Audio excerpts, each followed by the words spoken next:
আমি কেন Cristiano রোনাল্ডোকে support করি তার দুটি বড় কারণ আজ আপনাদের সাথে শেয়ার করছি।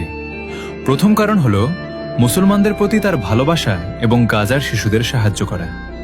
2011 সালে জেতা তার ক্যারিয়ারের অন্যতম সেরা সম্মান ইউরোপিয়ান গোল্ডেন বুট তিনি নিজের কাছে না রেখে নিলামে বিক্রি করে দিয়েছিলেন, আর সেই বিক্রির পুরো 1.2 মিলিয়ন ইউরো তিনি বিলিয়ে দিয়েছিলেন যুদ্ধবিধ্বস্ত গাজার অসহায় শিশুদের স্কুল এবং চ্যারিটির কাজে।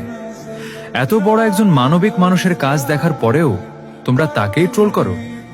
নিজের রক্ত জল করা উপার্জনের সেরা স্বীকৃতিগুলো এভাবে বিলিয়ে দেওয়ার কলিজা শুধু তার মতোই একজন মানুষেরই থাকে। দ্বিতীয় কারণ হলো মায়ের প্রতি তার অসম্ভব ভক্তি এবং ভালোবাসা। কোটি কোটি টাকা আর বিশ্বজোড়া খ্যাতি থাকার পরও মায়ের সিদ্ধান্তের ওপর সে আজীবন শ্রদ্ধাশীল।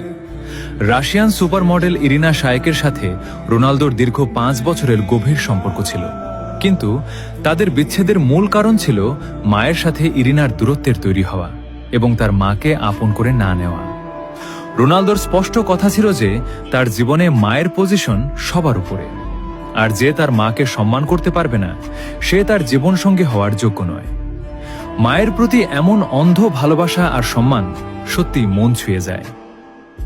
শেষ কথা হলো, মাঠের ফুটবলার তো অনেকেই হওয়া যায়, কিন্তু মুসলমানদের বিপদে পাশে দাঁড়ানো এবং মায়ের সম্মানের জন্য সবকিছু ত্যাগ করার মতো আসল পুরুষ একজনই, সে আমাদের ক্রিশ্চিয়ানো রোনালদো।